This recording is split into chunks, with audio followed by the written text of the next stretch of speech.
jamaah? Alhamdulillah. Memenuhi janji saya tadi sama jamaah yang ada di rumah, katanya kan saya mau membacain lagi lanjut nih ya. Di segmen Tanya Dong Ustadz. Jadi saya akan membacakan pertanyaan-pertanyaan dari jamaah yang masuk ke sosial media lagi nih. Yang pertama saya bacakan dari Instagram dari @Anissa695. Assalamualaikum warahmatullahi wabarakatuh. Masya Allah, tabarakallah Ustadz. Saya mau tanya, saya pernah menggunakan hasil sedekah subuh saya untuk saya pinjam ke tetangga yang sedang membutuhkan. Karena malam itu kebetulan saya tidak ada uang lagi selain tabungan sedekah subuh itu. Bagaimana itu Ustadz? Apa masih tercatat sebagai amal sedekah subuh? Karena endingnya berakhir bukan jadi sedekah tapi jadi pinjaman katanya. Ya Ustadz Anas deh jawab silakan. Iya. Betul. Jadi gini, kalau di dalam ayat itu Allah menjelaskan wa ta'awanu 'alal birri wat taqwa. Yang kedua di hadis Nabi juga Nabi mengatakan wallahu fi aunil 'abdi madamal 'abdu fi auni akhi. Kalau sedekah yang sudah kita kumpulkan sedekah subuh kita, kemudian ada yang membutuhkan, bagaimana ini? Nah, kita berikan mereka yang membutuhkan dalam konteks pinjaman. Tapi apakah itu masih mendapatkan sedekah subuhnya? Kalau pinjaman itu nanti dikembalikan, langsung diserahkan sebagai bentuk sedekah. Gitu. Dua kebaikan. Kebaikan yang pertama, dia menolong saudaranya dengan memberikan sebuah pinjaman karena dia sedang butuh. Nanti setelah dia mampu kembalikan, segera disedekahkan. Baru dia mendapatkan sedekah subuhnya. Begitu. Masya Allah. Jadi dua-duanya dapat nih. Malah dapat untung pahala ibu. meminjamkan, Luar biasa. dapat nanti pahala subuhnya. Masya Allah. Kita lanjut lagi dari pertanyaan yang berikutnya nih. Dari Fitri Aroe. Wah, Assalamualaikum warahmatullahi wabarakatuh. Tabe Ustadz. Wah ini orang Bugis nih. Mau bertanya. Saya selalu memberikan pakaian-pakaian yang sudah tidak terpakai buat abang-abang beca atau ojek sekitar rumah saya. Karena memang sudah tidak terpakai dan masih layak. Apakah ini termasuk sedekah juga? Jazakallah khairan kasiron atas jawabannya. Karena dia takut ini bagian dari penyelamatan diri. Iya, ini sedekah enggak? Atau menyelamatkan diri dari tanggung jawab masalah baju yang sudah tidak terpakai? Bukan, itu kata-kata teman saya waktu haji. Kenapa itu? Ustaz kasih sarung karena kopernya penuh ya. Jadi bagi-bagi barang. Bersedekah dengan pakaian, mantap. Ingat, siapa yang bersedekah dengan pakaian akan diberikan jaminan naungan di waktu hidup dan bahkan mati. Jadi siapa yang mau dijamin oleh Allah sedekah pakaian. Itu bagus itu sedekah pakaian. Tapi ingat, sedekah pakaian lihat dulu pakaiannya. Kalau laki-laki pakaian laki-laki. Kalau perempuan.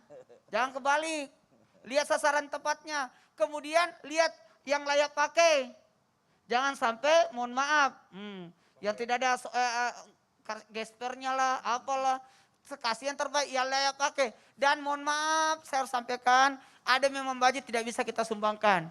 Baju yang ada alma maternya, ada cap sekolah masa, nenek-nenek pakai celana merah, itu kan SD. Kampus ya, alma mater kampus. Alma mater, kemudian baju logo Trans TV, contoh kantor ya. Kasihan nanti dipakai kemana-mana kan ada nama baik orang, nama sekolahnya. Kalau memang baju sekolah mungkin buka dulu atau baju yang berlogo itu hati-hati karena itu ada nama perusahaan. Tapi kalau baju bekas Ustadz nggak ada lambangnya kan? Kalau baju saya boleh, boleh banget. Memberikan pakaian dan nanti di hari kemudian akan menjadi sedekah jariah. Di orang pakai sholat dapat pahala loh. Mantap ya? Nah, tapi lihat dulu, nanti dipakai mencuri PR baju kita itu. Masya Allah. Kita lanjut lagi kan nih ya? Kita lanjut lagi deh, satu lagi pertanyaan deh nih. Satu lagi yuk. Dari Instagram dari @mohumardani. Assalamualaikum Ustadz, saya mau tanya, apakah sedekah subuh itu yang paling baik? Dan apakah sedekah sedikit tapi sering lebih baik daripada sedekah banyak tapi jarang? Mohon jawabannya Ustadz. Ustadz Syam yang jawab nih, ini anak muda biasanya yang banyak sekaligus banyak gitu ya kan, tapi jarang-jarang 2 tahun sekali. Waalaikumsalam warahmatullahi wabarakatuh. Sedekah subuh itu kenapa? Karena didoakan oleh para malaikat. Allahumma ati munfiqan. Ya, berikanlah kepada orang yang menafkahkan hartanya itu tambahan ya Allah. Jadi digantikan oleh Allah Subhanahu wa taala. Makanya muncul istilah sedekah subuh. Tapi sebenarnya sedekah subuh, ada juga yang mengalahkan sedekah subuh. Yakni sedekah yang diterima. Jadi belum tentu subuh itu yang diterima. Bisa saja sedekah di saat orang lain sangat butuh itu juga yang terbaik. Jadi misalnya ada tetangga kita butuh banget bantuan lalu kita bilang ya udah besok subuh aja datangnya. Jangan, di saat orang itu membutuhkan disitulah kita mengeluarkan. Nah yang mana lebih baik sedikit tapi sering atau jarang tapi banyak, maka insya Allah. Kalau kami pribadi banyak tapi sering. Enggak, sedikit tapi sering itu mungkin lebih baik. Kenapa? Karena kemungkinan diterimanya lebih besar. Ya, misalnya hari ini tidak diterima, mungkin besok yang diterima. Atau lusa yang diterima, atau kemarin yang diterima. Jadi lebih sering lebih baik ya dibandingkan jarang, kalau belum tentu. Nanti aja deh saya bersedekahnya pas Ramadan, siapa tahu enggak hidup lagi pas Ramadan nanti. Auzubillah min Jadi dzalik. kesimpulannya hari ini bagus banget. Kalau mau sedekah di waktu emas, di waktu sempit, di corona terdesak, Nah, ingin kaya, bener. kemudian di bulan Hari Dzulhijjah, Jumat. di hari Jumat di waktu subuh. Iya. Yeay, ambil Semua 7-7. tuh di kesimpulannya jadiin satu. Iya kan bisa aja Ustadz Maulana. Tapi gitu ya maksudnya buat jamaah yang ada di rumah nih sama-sama kita belajar. Karena bicara masalah sedekah ini memang gak gampang ya. Bicara sedikit tapi sering itu bicaranya namanya istiqomah. Itu lebih baik daripada banyak-banyak tapi jarang-jarang. 2 tahun sekali, 3 tahun sekali. Nah sekarang nih buat jamaah yang di rumah yuk semuanya yang punya masalah ya. Yang pengen hajat juga ada sesuatu yang diinginkan. Kita minta sama Allah Subhanahu Wa Taala, kita berdoa bersama dari seluruh Indonesia. Mudah-mudahan insya Allah langsung diijabah sama Allah Subhanahu Wa Taala dipimpin guru kita Ustadz Syam. Tafadhol Ustadz Syam. Tabi guru-guruku. Bismillahirrahmanirrahim. Alhamdulillahi Rabbil Alamin. Allahumma salli ala Sayyidina Muhammad wa ala alihi wa sahbihi wa sallim. Rabbana la tu'akhidna in nasina aw akhtana. Rabbana wa la tahmil alayna isra kama hamaltahu ala alladhina min qablina.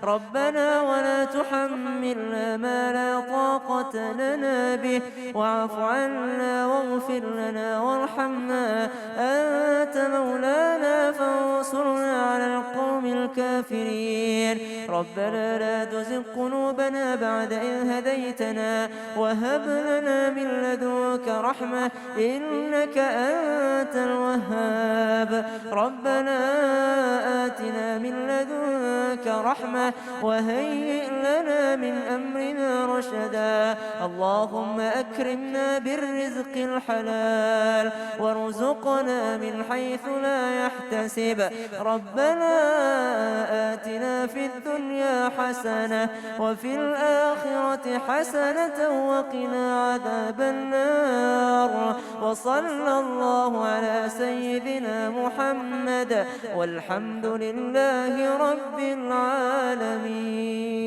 Amin amin ya rabbal alamin. Masya Allah alhamdulillah demikianlah perjumpaan kita hari ini. Semoga bermanfaat. Sekali lagi mohon maaf atas segala kekurangan dan kesalahan. Wabillahi taufiq wal hidayah. Wassalamualaikum warahmatullahi wabarakatuh. Waalaikumsalam warahmatullahi wabarakatuh. Kalau godaan atau gangguannya bisa kita lihat, insya Allah kita pasti lebih gampang untuk mengantisipasinya. Tapi kalau godaan atau gangguannya nggak terlihat, dan itu berasal dari pandangan mata orang kepada kita, namanya ain. Definisi ain tadi adalah ketika seseorang melihat istihsan dengan kekagumannya kepada hal tersebut sehingga dia iri terhadapnya dan ada rasa benci di dalamnya, maka subhanallah disinilah terjadi yang namanya kecelakaan atau musibah-musibah yang terjadi. Bandingkan anak dengan salah satu dan yang lainnya menjadikan sebuah ain, merasa tidak puas dengan apa yang dilakukan anaknya, atau anak yang lain menganggap lebih hebat, lebih pintar dan sebagainya, menjadi dampak pada anak tersebut menjadikan sebuah ain. Cara ruqyah bil air boleh langsung orang yang kena ain, anak kita, istri kita atau diri sendiri. Bagaimana cara ngeruqyahnya? Yang pertama ajarin baca ayatul kursi.